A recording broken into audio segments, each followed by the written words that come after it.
ठीक, अब मेरा पिछला लेक्चर हम रिकैप कर लें। न्यूट्रल कंडक्टर, न्यूट्रल कंडक्टर कैसा भी हो, ठीक है, इतनी बात। इलेक्ट्रिक फील्ड न्यूट्रल कंडक्टर के अंदर भी जीरो और कंडक्टर के बाहर भी जीरो। क्यों? इस वजह से क्योंकि इलेक्ट्रिक फील्ड प्रोड्यूस ही कौन करता है? चार्ज्ड बॉडी करती है। Neutral body electric field produce नहीं करती है, तो अंदर और बाहर दोनों जगह न्यूट्रल कंडक्टर के इलेक्ट्रिक फील्ड क्या होगा? जीरो होगा। अब आते हैं हम charged conductor.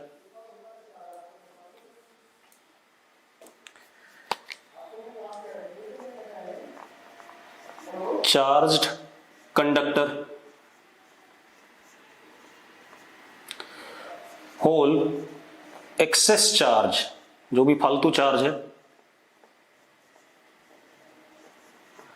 Appears on surface of conductor. कहां अपीयर करता है? On surface of conductor in such a way, कुछ इस तरीके से, इन such a way that surface, क्योंकि सारा सरफेस पे आया तो चार्ज डेंसिटी कौन सी आएगी? सरफेस वाली आएगी। Such that surface charge density, such that surface charge density, that is sigma, inversely proportional to 1 upon या inversely proportional to radius of curvature। ठीक है, सारा excess charge surface of conductor पे आता है कुछ इस तरीके से कि surface charge density inversely proportional to radius of curvature है। ठीक है, अब इस चीज का प्रूफ हम बाद में इसी चैप्टर में दे देंगे आपको, अभी नहीं देंगे। ठीक है, अभी इसको हम दे भी नहीं पाएंगे। तो मैंने क्या कहा, जो भी चार्ज होता है एक्सेस कंडक्टर में, सारा सरफेस पे आ जाता है और surface charge density sigma inversely proportional to radius of curvature. ठीक है, अब जरा देखो, मेरे पास मान लो ये कोई कंडक्टर है। ठीक है, अब ये कंडक्टर है, इसको हमने, इस पे एक्स्ट्रा चार्ज क्या था? पॉजिटिव था, तो सारा पॉजिटिव चार्ज कहाँ जाएगा? सरफेस पे। जहां जहां रेडियस ऑफ कर्वेचर छोटा है, जैसे ये जगह है छोटा रेडियस ऑफ कर्वेचर, ये जगह बड़ा रेडियस ऑफ कर्वेचर, जहां रेडियस ऑफ कर्वेचर छोटा है वहां सिग्मा क्या होगा? बड़ा होगा, और जहां रेडियस बड़ा है वहां सिग्मा क्या होगा? छोटा होगा। ठीक है, तो देखो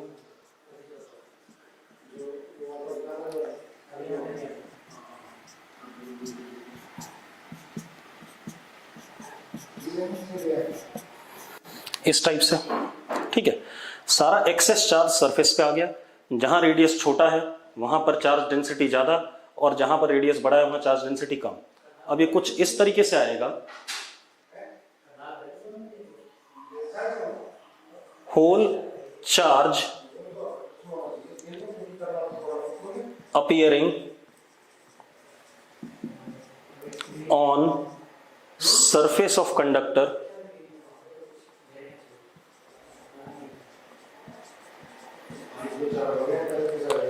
do not produce any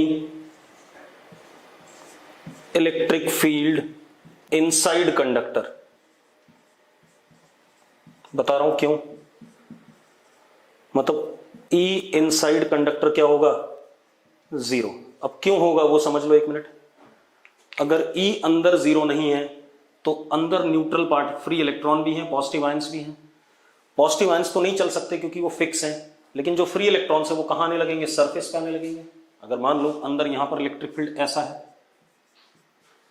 not equal to zero, तो यहां जो फ्री इलेक्ट्रॉन था उस पर फोर्स किधर लग जाएगा? पीछे की तरफ, और वो किधर आ जाएगा? सरफेस पे आना चाहेगा।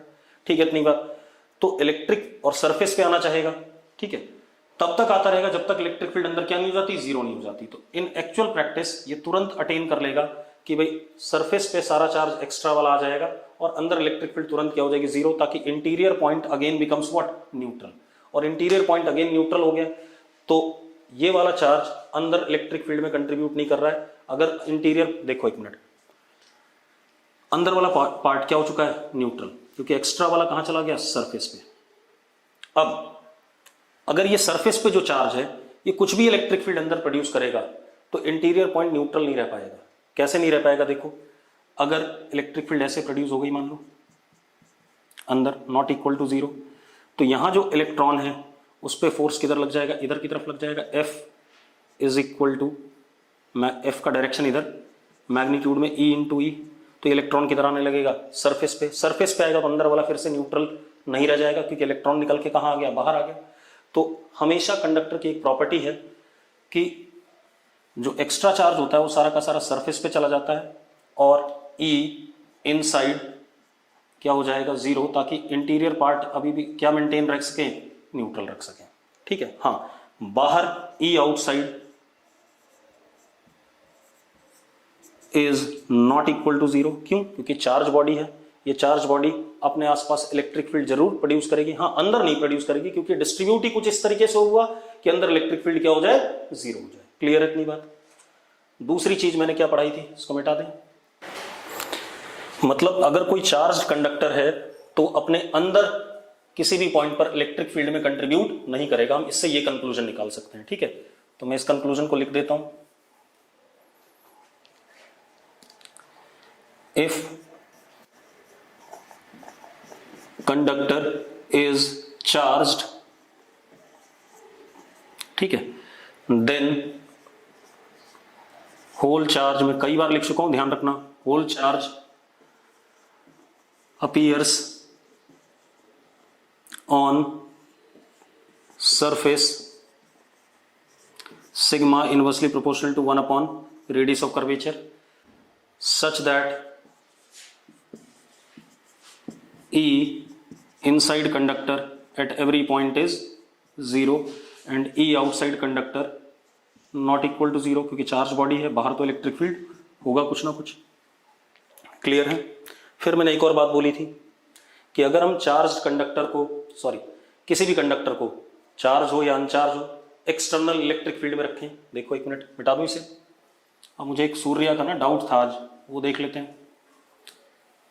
इसको करने से पहले क्या डाउट था, उस डाउट को ऐसे क्लियर कर लेते हैं। ये एक प्लस क्यू चार्ज है, इस जगह पर इसकी इलेक्ट्रिक फील्ड इधर की तरफ होगी कि नहीं होगी।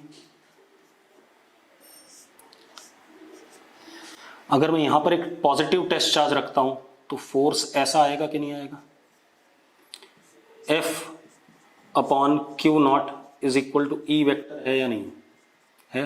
तो F is equal to Q naught into external field. ठीक है। दूसरा, अगर ये पॉजिटिव चार्ज है प्लस क्यू, तो इसके इलेक्ट्रिक फील्ड ऐसे है E, और मैं यहां पर एक माइनस क्यू नॉट रखता हूं, तो इस पे फोर्स जो लगता है वो अंदर लगता है या नहीं लगता है। तो F is equal to minus q naught into E. ठीक है, इतनी बात। तो नेगेटिव टेस्ट चार्ज पे फोर्स हमेशा इलेक्ट्रिक फील्ड के क्या लगता है, अपोजिट लगता है। पॉजिटिव टेस्ट चार्ज पे फोर्स हमेशा F प्लस क्यू नॉट, तो F vector parallel to E vector. ठीक है, इतनी बात। F माइनस क्यू नॉट, तो F vector anti parallel to E vector. ठीक है, इतनी बात, anti parallel to E vector. ये कहानी है। अब जो मैंने अगली बात बताई थी, मैंने कहा था अगर कोई कंडक्टर है, चार्ज हो या न्यूट्रल हो। ठीक है, इतनी बात। चलो देख लेते हैं, फिर मैं आगे बात करूंगा। If any conductor is placed in external electric field, external वाली इलेक्ट्रिक फील्ड यूनिफॉर्म हो या नॉन यूनिफॉर्म, उससे कोई मतलब नहीं है। देन E नेट इनसाइड दोबारा से क्या हो जाएगा, जीरो हो जाएगा। Total net electric field inside क्या रहेगी, जीरो। कैसे हो पाएगा, E net inside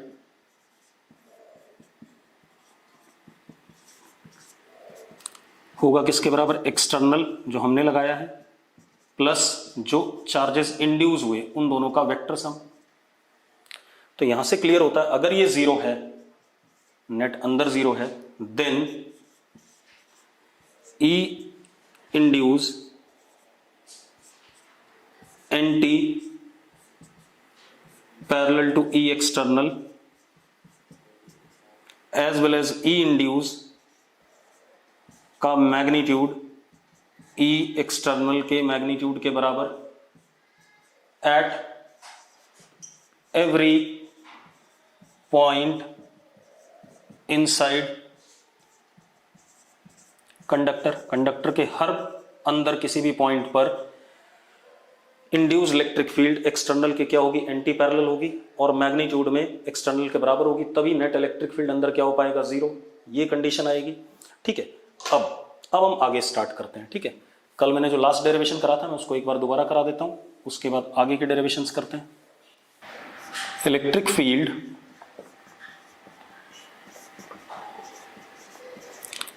due to charged spherical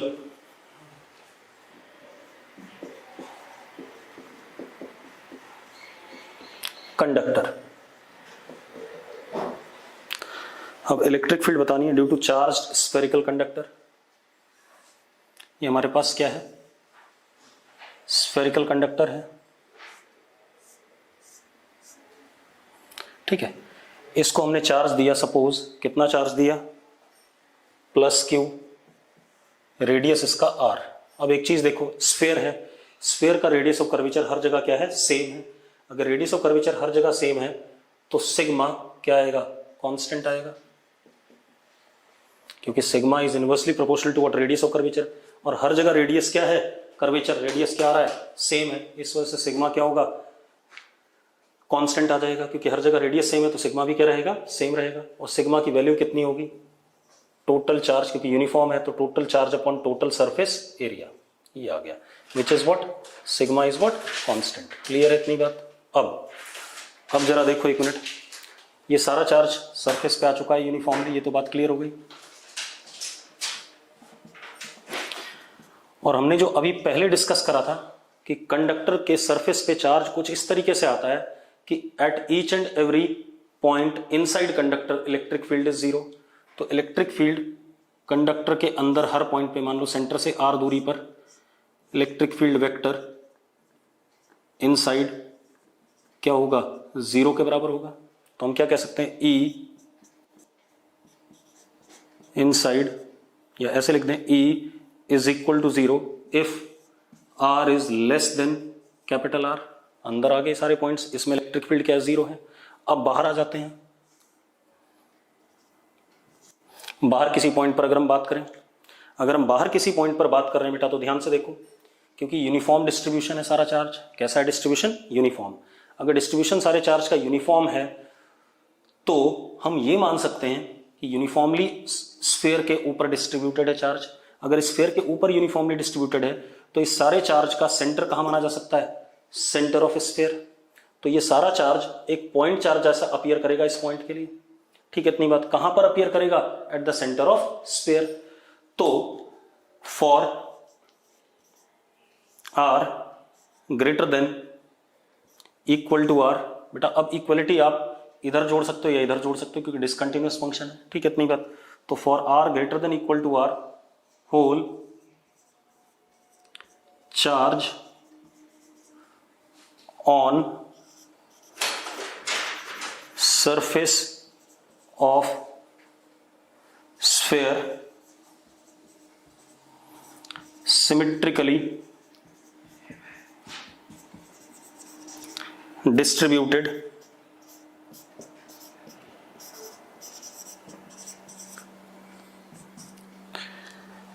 will appear as point charge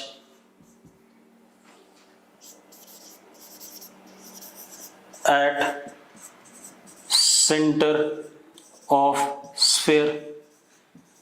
कि सिमेट्री है चार्ज की, तो सारा चार्ज हमने सिमेट्रिकली कहां मान लिया, सेंटर ऑफ स्फीयर पे। क्लियर इतनी बात। तो अब जो इलेक्ट्रिक फील्ड आएगी यहां पर कैसे आएगी, पॉजिटिव चार्ज यहां पर आ गया सारा का सारा, तो ये पॉइंट चार्ज है रेडियली आउटवर्ड क्योंकि पॉजिटिवली रखा है, ई ऐसे आएगा। अब ई आएगा कितना बेटा वो भी देख लो आप, E is equal to K Q upon R square if R is greater than equal to what, capital R, ये आ गया। ठीक है इतनी बात। तो बाहर वाले पॉइंट्स के लिए पॉइंट चार्ज जैसा बिहेव करेगा। हाँ, कंडक्टर के सरफेस पर जो चार्ज है वो अंदर किसी भी पॉइंट पे इलेक्ट्रिक फील्ड में कंट्रीब्यूट नहीं करता है, तो के क्यू अपॉन आर स्क्वायर आ गया। अब ग्राफ बना लेते हैं बेटा। हाँ, अगर यही चार्ज नेगेटिव होता, माइनस क्यू होता, तो यही ई क्या हो जाता, रेडियली इनवर्ड हो जाता। क्लियर है। अब जरा ग्राफ देख लें इसका, इलेक्ट्रिक फील्ड के वेरिएशन का। This is what, small R, this is electric field. Electric field बेटा जब तक R equal to capital R से छोटा है तब तक जीरो है। उसके बाद अचानक यहां पर इलेक्ट्रिक फील्ड की कुछ वैल्यू आ गई, और कैसे वेरी कर रहा है, 1 अपॉन आर स्क्वायर के हिसाब से। At R tending to infinity electric field क्या हो जाएगा, जीरो हो जाएगा। क्लियर है। This is electric field due to conducting sphere. ठीक है। अब कंडक्टिंग स्फीयर सॉलिड हो या हॉलो हो, सारा चार्ज कहाँ आएगा, सरफेस पे ही लेंगे हम। ठीक है, क्योंकि अगर हॉलो है तो अंदर चार्ज हवा में तो रह नहीं सकता, कहाँ आएगा सारा का सारा, सरफेस पे। ठीक है इतनी बात। तो इसलिए मैंने सिर्फ कंडक्टिंग है तो सारा चार्ज हमेशा सरफेस पे लिया जाएगा। इलेक्ट्रिक फील्ड का फॉर्मूला ये आएगा। ठीक है इतनी बात। अब एक और चीज कर लेते हैं बेटा इसी में। Electric field due to charged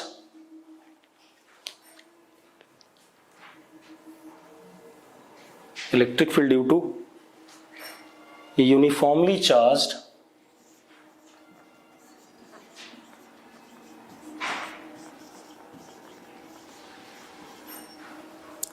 non-conducting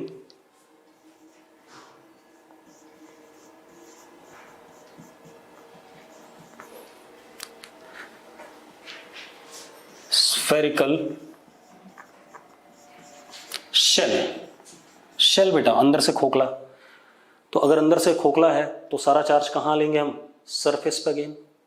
और मैंने यूनिफॉर्मली चार्ज बोला है तो सिग्मा, देखो मैंने क्या करा, एक स्फेरिकल शेल लिया अंदर से खोखला, नॉन कंडक्टिंग।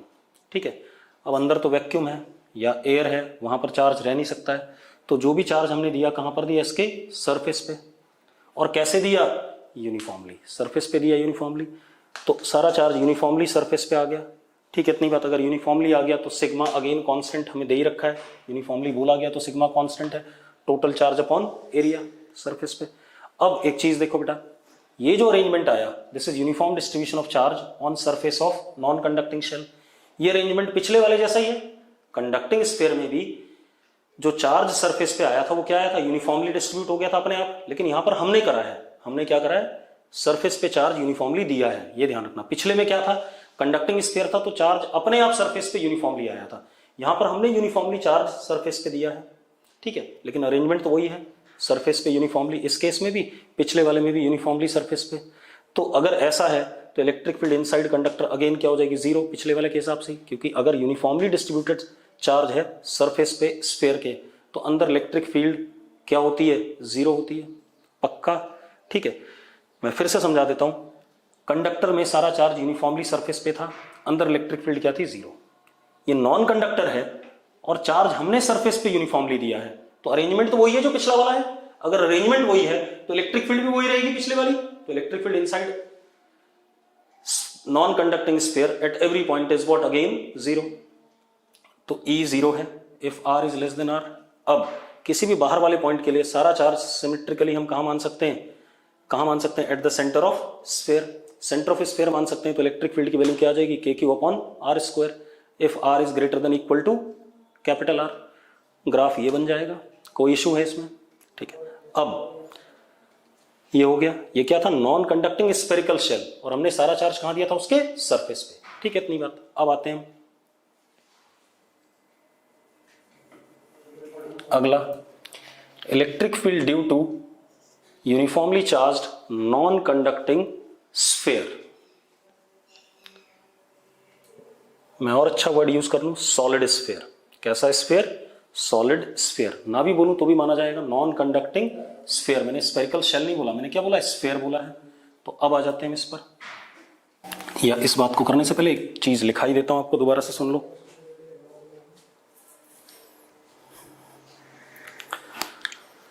हमने एक बात तो तय कर ली कि कंडक्टर है तो जो चार्ज कंडक्टर के सरफेस पे आता है वो अंदर इलेक्ट्रिक फील्ड में कंट्रीब्यूट नहीं करता है, कंडक्टर के अंदर किसी पॉइंट पे इलेक्ट्रिक फील्ड में कंट्रीब्यूट नहीं करता है। फिर मैंने स्फेरिकल कंडक्टर लिया तो चार्ज सारा उस स्फीयर के सरफेस पे यूनिफॉर्मली आया, अंदर इलेक्ट्रिक फील्ड क्या हो गई, जीरो। फिर मैंने एक नॉन कंडक्टिंग स्फीयर लिया और चार्ज सरफेस पे यूनिफॉर्मली मैंने दिया, ठीक है, तो वो कंडक्टिंग स्फीयर जैसे ही अरेंजमेंट बन गया, तो अंदर इलेक्ट्रिक फील्ड क्या हो गई, जीरो हो गई। क्लियर है इतनी बात? तो मैं क्या कह सकता हूं, for any non conducting spherical shell, पहले मैं इस बात को लिखाई दूं, for any non conducting spherical shell uniform with uniform surface charge density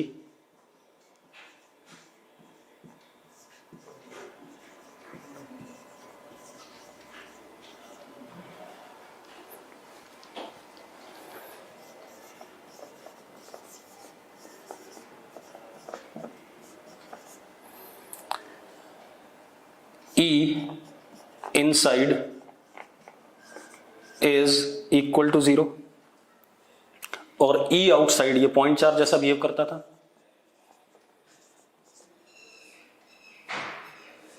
E inside is equal to 0, E outside is what, KQ upon R square. This is for R less than capital R, this is for R greater than equal to capital R. Clear है इतनी बात? ठीक है, ये कहानी आ गई। अब हम अगला देखते हैं, कोई इशू नहीं इसमें। अब आप देखो, electric field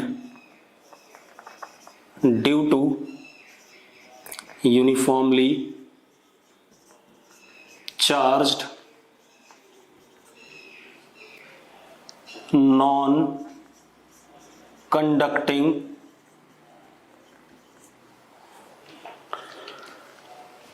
solid sphere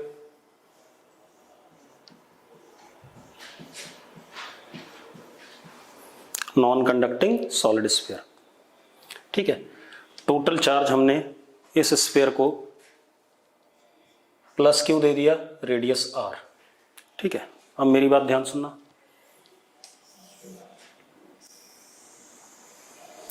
non conducting solid sphere है, यूनिफॉर्मली चार्ज्ड है। नॉन कंडक्टिंग है बेटा, तो सारा चार्ज अंदर रह सकता है इस पे, और कैसे डिस्ट्रीब्यूटेड है, यूनिफॉर्मली। तो इसमें कैसी चार्ज डेंसिटी होगी, इसमें कैसी चार्ज डेंसिटी होगी, वॉल्यूम चार्ज डेंसिटी।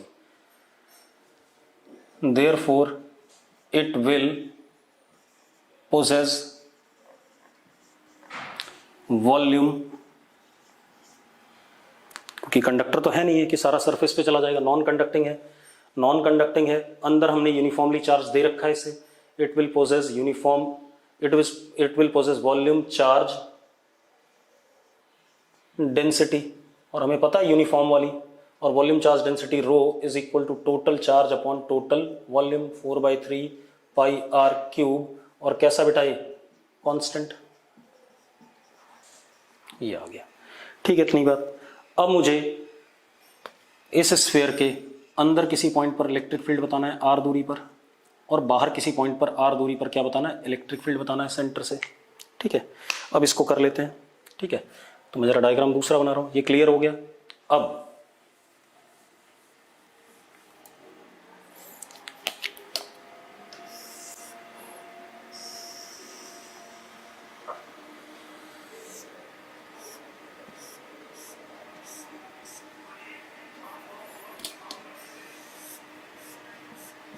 अब ये हमारे पास एक सॉलिड स्फीयर है,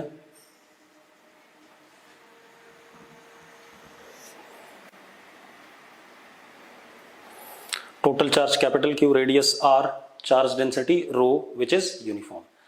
अब मुझे इस पॉइंट पे सपोज इलेक्ट्रिक फील्ड बतानी है एट पॉइंट पी, जिसका सेंटर से डिस्टेंस कितना है, आर है, ठीक है। अब मेरी बात ध्यान सुनना बेटा, क्योंकि अब हम थोड़ा सा अच्छी बात करने वाले हैं।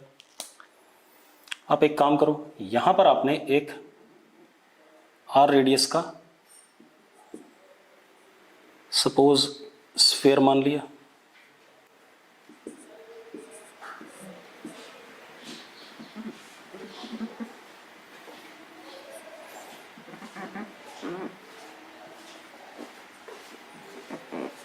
आपने स्फीयर मान लिया, ठीक है, इतनी बात। अब मेरी बात सुनो, इस आर रेडियस से बाहर एक स्फेरिकल शेल, क्योंकि सॉलिड स्फीयर किससे बनता है, बहुत सारे स्फेरिकल शेल से, ये एक स्फेरिकल शेल मान सकते हो आप।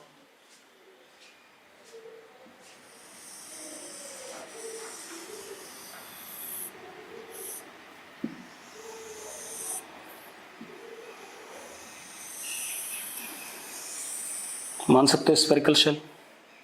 और ये स्फेरिकल शेल क्योंकि रो यूनिफॉर्म है, तो ये यूनिफॉर्मली चार्ज्ड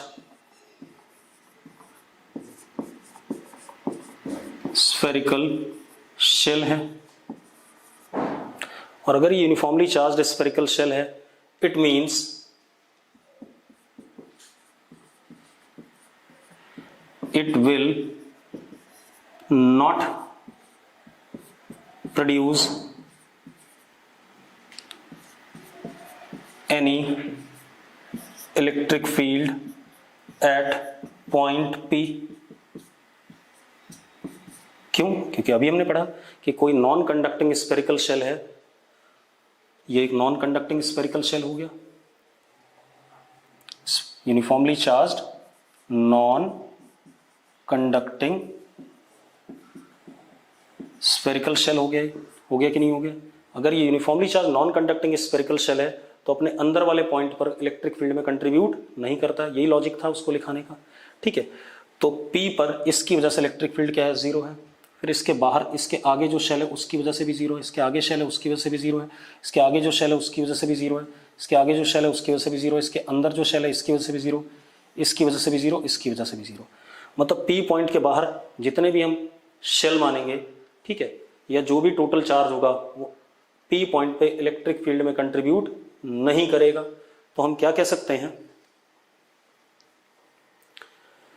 हम ये कह सकते हैं कि all non conducting uniformly charged shells beyond point P do not produce any electric field at P।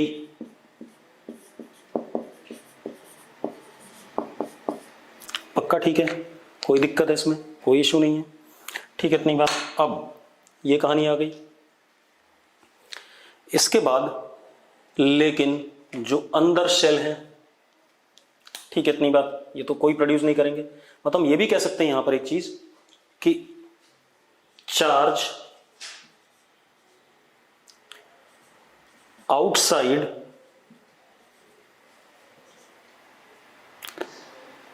मतलब हम ये कह सकते हैं कि P के beyond,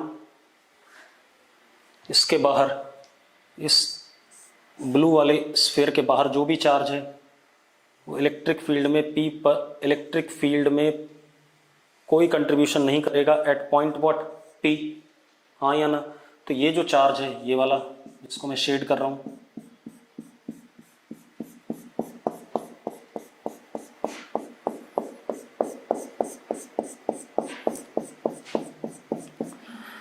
this charge do not contribute,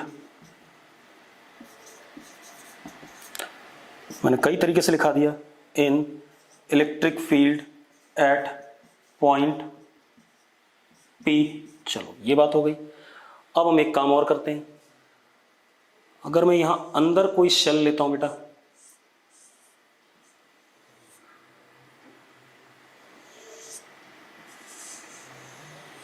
ये वाला, ठीक है, तो ये शेल कैसा है, अगेन यूनिफॉर्मली चार्ज्ड है,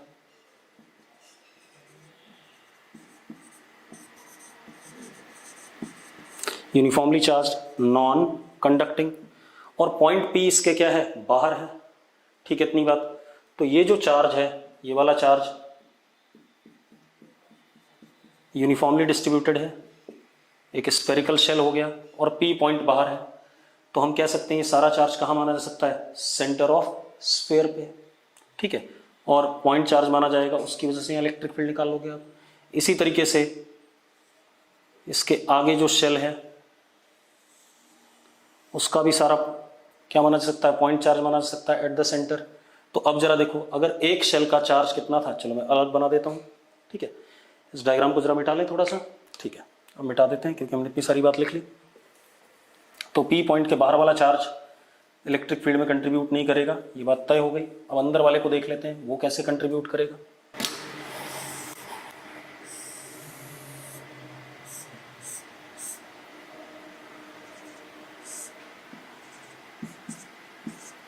अब आप एक चीज देखो,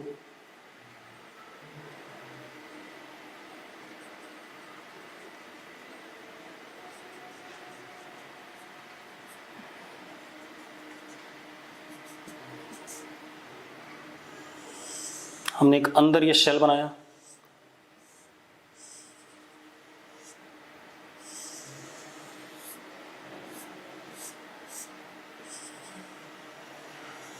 इस पे चार्ज कितना, plus D Q.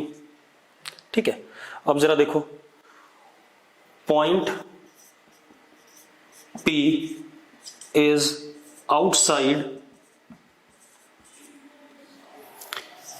uniformly charged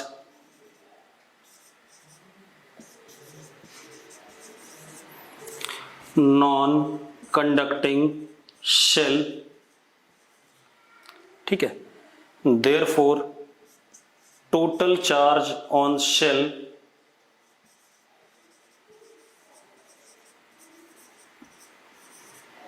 ठीक है, इतनी बात, can be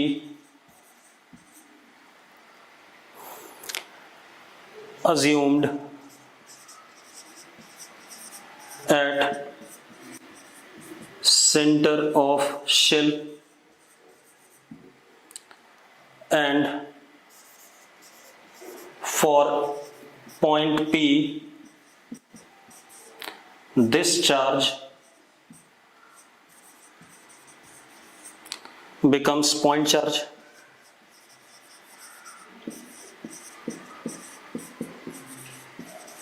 हाँ या ना, this charge becomes point charge.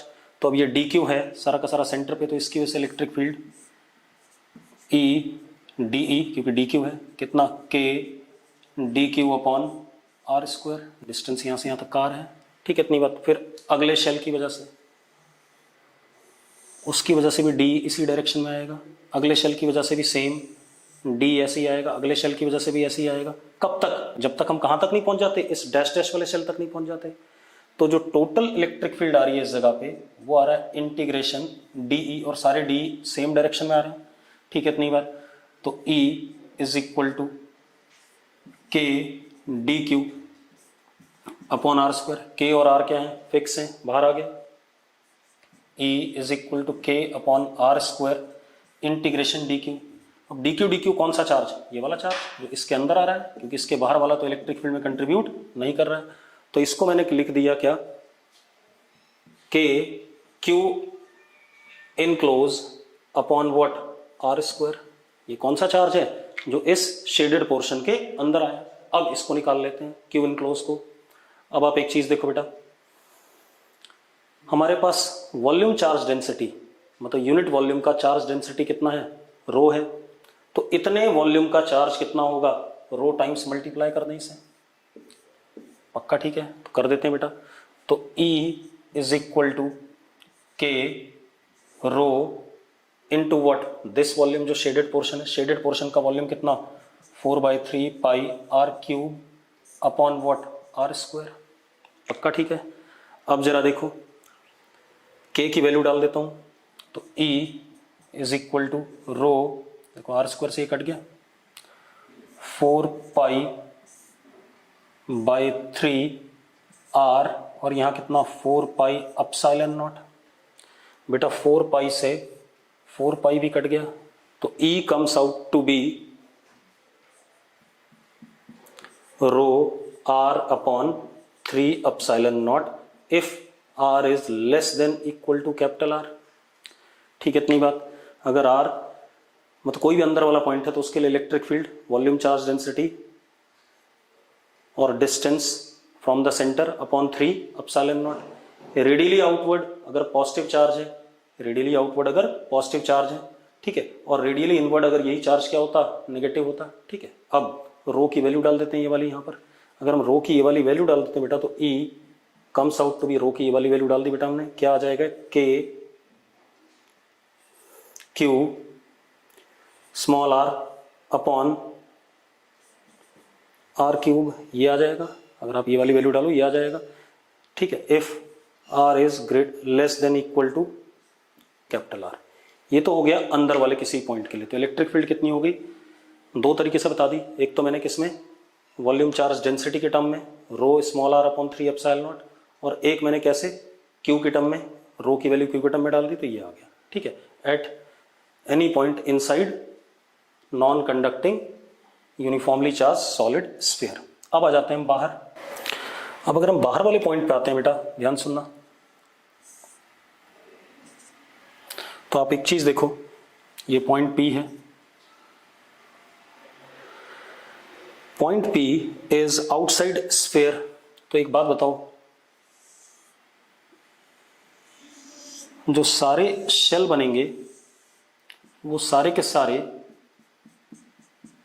उन सारे शेल्स के लिए ये पॉइंट क्या है, बाहर है, तो ये plus dq।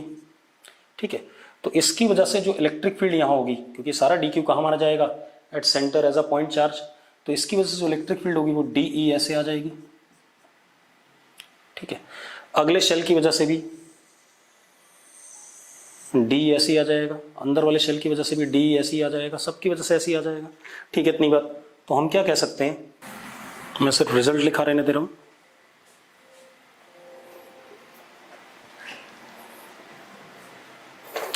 All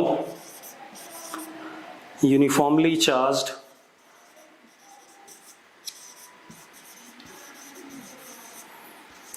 non-conducting shells are, या पॉइंट P, हम ऐसे लिखें, point P is outside all uniformly charged non-conducting shells, therefore charge of shells can be assumed at center। ठीक है, इतनी बात। तो अब देखो भाई, DE is equal to K dQ upon R²। अब E इज, क्योंकि सारे D सेम डायरेक्शन में होंगे, तो E is simply integration of what, D, तो E is K upon R² बाहर, dQ सारे dQ का क्या, इंटीग्रेशन, तो ये dQ, ये dQ, ये dQ, सारा dQ करोगे तो क्या आ जाएगा, टोटल कैपिटल Q आ जाएगा, टोटल चार्ज आ गया, क्योंकि dQ charge is what, scalar quantity, तो E comes out to be what, KQ upon R² if R greater than equal to capital R। और देखो यहाँ पर डिसकंटिन्यूटी नहीं है, कॉन्टिन्यूस फंक्शन है, इसलिए मैंने इक्वलिटी मेंटेन कर रखी है। आप देखो, अगर मैं R को कैपिटल R रखता हूँ तो KQ अपॉन कैपिटल R², अगर मैं R को कैपिटल R रखता हूँ तो भी KQ अपॉन कैपिटल R²। तो दोनों जगह से, दोनों साइड से, लेफ्ट हैंड लिमिट और राइट हैंड लिमिट से रिजल्ट क्या आ रहा है, सेम आ रहा है। चलो अब जरा ग्राफ बना लें इसका। This is R, this is what, E। अब मजेदार बात देखो बेटा, शुरू में electric field is linear function of what, small r, तो स्ट्रेट लाइन बनेगा, बाकी ये सब तो कांस्टेंट है, K upon R Q. Straight line कब तक बनेगा बेटा ये? जब तक आर किसके बराबर नहीं हो जाता, कैपिटल आर के। उसके बाद 1/r² के हिसाब से वेरी कर रहा है इलेक्ट्रिक फील्ड, उसके बाद ग्राफ ये आ जाएगा। क्लियर है? और R equal to capital R, surface पे इलेक्ट्रिक फील्ड क्या हो जाएगा, K Q upon capital R square. Clear है? तो this is about what, electric field due to uniformly charge non conducting solid sphere. अब आगे बात करते हैं। अगला हमारे पास क्या आता है बेटा, देख लेते हैं। Electric field due to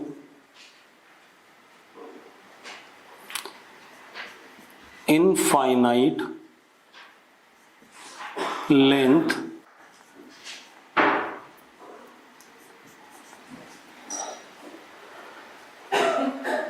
cylindrical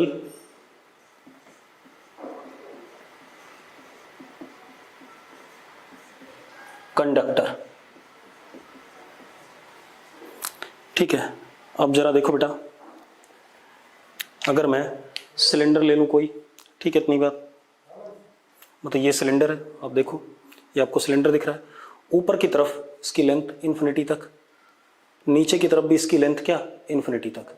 तो बेटा अगर ऐसे करके इन्फिनिटी जा रहा है तो कर्व्ड सरफेस एरिया ये जो होगा तो बहुत बड़ा हो जाएगा, और ये जो एरिया होगा ये नेग्लिजिबल आ जाएगा इसके कंपैरिजन में, क्योंकि मिलेगा ही नहीं आपको कभी भी। आप ऐसे देखो, ये आपके पास एक सिलेंडर है,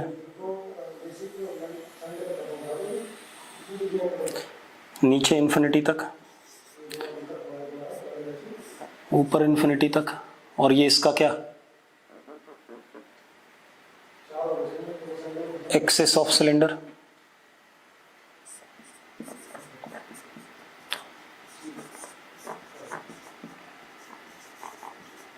ठीक है, इतनी बात। अब रेडियस इसका कितना, आर। बेटा एक बात बताओ, जो कर्व्ड सरफेस एरिया होगा बहुत बड़ा हो जाएगा क्योंकि इनफाइनाइट लेंथ है। तो ये जो ऐसे, अगर मैं इसी मार्कर को, ये सिलेंडर ही है, इस मार्कर को ऊपर इन्फिनिटी तक ले जाऊं, नीचे इन्फिनिटी तक ले जाऊं, तो ये कर्व्ड सरफेस एरिया तो बहुत सारा है, लेकिन ये जो टॉप वाला एरिया है लगभग क्या होगा, या बॉटम वाला क्या होगा, नेग्लिजिबल, क्योंकि तो आपको मिल ही नहीं रहा है कहीं पर। ठीक है, इतनी बात। अब अगर हम सिलिंड्रिकल कंडक्टर है, इसको चार्ज देते हैं तो सारा चार्ज कहाँ आएगा, सरफेस पे आएगा। अगेन कहाँ पर आएगा, सरफेस पे। इसके ऊपर और इसके ऊपर नेग्लिजिबल आएगा, आएगा ही नहीं, क्योंकि तो मिलने वाला नहीं हमें पॉइंट। ये सरफेस और ये सरफेस तो दिख ही नहीं रहा, क्योंकि ये क्या, इनफाइनाइट है। ठीक है, तो सारा कहाँ पर आएगा, ऑन कर्व्ड सरफेस। तो क्या कहानी है, इफ कंडक्टर है, if charge is given to conductor, it will appear on curved surface of conductor। कहां जाएगा सारा, curved surface of conductor। Clear है, it will appear on curved surface of conductor। और कर्व्ड सरफेस ऑफ कंडक्टर पे आएगा। अब एक बात तो, अगर सिलेंडर है तो इसके कर्व्ड सरफेस का रेडियस ऑफ कर्वेचर हर जगह क्या है, कैपिटल आर है। ठीक है, इतनी बात। Since radius of curvature is R fixed, therefore जो सिग्मा आएगा, क्योंकि सारा चार्ज सरफेस पे आया, जो सिग्मा आएगा that would be what, uniform. और हमें सिग्मा पता है मान लो, तो सारा चार्ज कहाँ आ गया, सरफेस पे आ गया। और क्या चार्ज डेंसिटी आ गई, सिग्मा। सारा चार्ज कर्व्ड सरफेस पे आ गया, and charge density is what, sigma, which is uniform. हमें एक बात और पता है, कंडक्टर कैसा भी हो, ठीक है, एक्सेस चार्ज सारा सरफेस पे आ जाता है, inversely proportional to radius of curvature, क्योंकि यहाँ रेडियस फिक्स है तो सिग्मा कांस्टेंट है। कुछ इस तरीके से कि eight every point inside conductor is what, zero. ये पता है हमें बाय डेफिनेशन कंडक्टर की। तो E is equal to zero if R is less than capital R। ठीक है, इतनी बात। अब आ जाते हैं हम बाहर वाले किसी पॉइंट पे। बाहर वाले पॉइंट पे हम कैसे करेंगे। अब हम एक काम करते हैं बेटा, जैसे हमने स्फीयर लिया था, अगर स्फीयर है, स्फीयर के सरफेस पे यूनिफॉर्म चार्ज है, तो किसी बाहर वाले पॉइंट के लिए, ठीक है, ये सारा जो चार्ज सरफेस पे था ये सारा हमने कहाँ मान लिया था, as a point charge at the centre. Same way अगर हमारे पास कोई सिलेंडर है यूनिफॉर्मली चार्ज्ड, ये सिलेंडर है यूनिफॉर्मली चार्ज्ड, कर्व्ड सरफेस पे इसके चार्ज है, तो बाहर वाले पॉइंट के लिए सारा जो कर्व्ड सरफेस पे चार्ज है उसको हम इस सेंट्रल एक्सिस पे मान लेते हैं, और charge density will become what, linear. Sphere का सारा चार्ज कहाँ, सेंटर वाले पॉइंट पे अगर यूनिफॉर्मली डिस्ट्रीब्यूटेड है। सिलेंडर का सारा चार्ज जो सरफेस पे है कहाँ मान लिया, एक लाइन पे जिसकी लेंथ क्या, इनफाइनाइट एक्सिस ऑफ सिलेंडर है। ठीक है, इतनी बात। तो अब मैं क्या कह रहा हूँ, मेरी बात ध्यान सुनना। जैसे स्फीयर का सिमेट्री होता है उसका सेंटर, सिलेंडर का सिमेट्री होता है उसका एक्सिस। तो अगर यूनिफॉर्म डिस्ट्रीब्यूशन है चार्ज का, तो स्फीयर के लिए बाहर वाले पॉइंट के लिए सारा चार्ज कहाँ मान लेते हैं, सेंटर पे। उसी तरीके से अगर सिलेंडर है तो बाहर वाला चार्ज सारा का सारा कहाँ मान लेते हैं, उसके एक्सिस पे। ठीक है, इतनी बात। तो हम क्या कह सकते हैं, फॉर, यहां लिख देता हूं या इधर लिखूं, for point P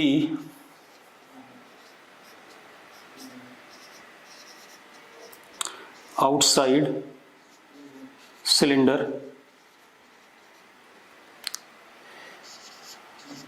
we can assume whole charge distributed uniformly on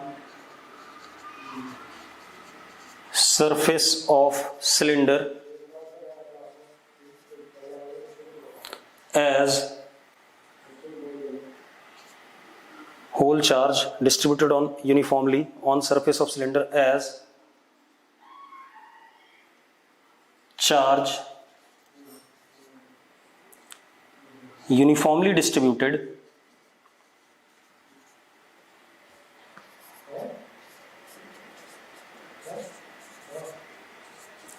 on axis of cylinder. किस पे, ऑन एक्सिस ऑफ सिलेंडर। तो ये सारा चार्ज कहाँ मान लिया हमने, एक्सिस पे। अब मेरी बात ध्यान सुनना बेटा, सारा हमने कहाँ मान लिया, एक्सिस पे। तो ये सिलेंडर था, इसका सारा चार्ज हमने किस पे डाल दिया, एक्सिस पे। और एक्सिस किस लेंथ, कितने लेंथ की है, इनफाइनाइट। मान लेते हैं चार्ज डेंसिटी इस पे कितनी आई, प्लस लेमडा। तो आर दूरी पे जो इलेक्ट्रिक फील्ड का फॉर्मूला है आपको पता होगा, मैंने बताया था, इनफाइनाइट वायर की वजह से आर दूरी पे इलेक्ट्रिक फील्ड का formula E is equal to क्या होता था, किसी को याद हो, के lambda, 2k lambda upon are. याद है या नहीं, 2k लेमडा अपॉन आर। पक्का, इनफाइनाइट वायर की वजह से, यूनिफॉर्मली चार्ज की वजह से आर दूरी पे इलेक्ट्रिक फील्ड क्या था, 2k लेमडा अपॉन आर। चलो k की वैल्यू डाल देते हैं, तो E is equal to 2 lambda upon 4 pi epsilon naught R, ऐसा लिख दें। ठीक है, अब एक चीज देखो बेटा, जो टोटल चार्ज इसके सरफेस पे था, किसके, सिलेंडर के सरफेस पे। ठीक है, टोटल चार्ज जो सिलेंडर के सरफेस पे था Q, that is sigma into 2 pi R into L। बेटा curved surface area, total charge on surface of cylinder is charge density into curved surface area. This is equal to what, lambda into L also, क्योंकि यही charge हमने किसके ऊपर माना है, wire के ऊपर माना है टोटल। तो अब हमारे पास L से L कट जाता है, L से L कट जाता है। अब लेमडा की वैल्यू किसकी टर्म में रख दें, सिग्मा की टर्म में रख दें यहाँ, तो E comes out to be 2, lambda की वैल्यू कितनी, sigma 2 pi r upon 4 pi epsilon naught small r। अब जरा देखो बेटा, कट गया कि नहीं कट गया? तो E किसके बराबर आ गया? E is equal to sigma r upon epsilon naught small r if r greater than equal to capital R। तो यहां पुट कर देते हैं, वैल्यू लिख देते हैं। तो E किसके बराबर आ गया और कैसा आएगा? रेडियली आउटपुट अगर पॉजिटिव चार्ज है, रेडियली इनवर्ट अगर नेगेटिव चार्ज है, तो E किसके बराबर? Sigma capital R upon epsilon naught small r if r greater than equal to capital R। अब ग्राफ बना दो बेटा इसका। अगर मैं ग्राफ बना रहा हूं, ये R और ये E, जरा देखो E पहले क्या था? 0 था, R equal to capital R तक। फिर अचानक इलेक्ट्रिक फील्ड की कोई वैल्यू आई, अगर मैं R को R रख दूं तो सिग्मा अपॉन एप्सिलॉन नॉट आ गया, और ऐसे करके इन्वर्सली इसके 1 अपॉन R के इन्वर्सली प्रोपोर्शनल ऐसे चला गया। ठीक है, इतनी बात। ये हमारा इलेक्ट्रिक फील्ड ड्यू टू क्या आ गया? क्या कहते हैं? Infinite cylindrical conductor. ठीक है, अब एक चीज और कर लेते हैं, मिटा दूं इसे। अब मैं दूसरा क्या कर रहा हूं? Electric field due to infinite length non conducting cylindrical shell. ठीक है,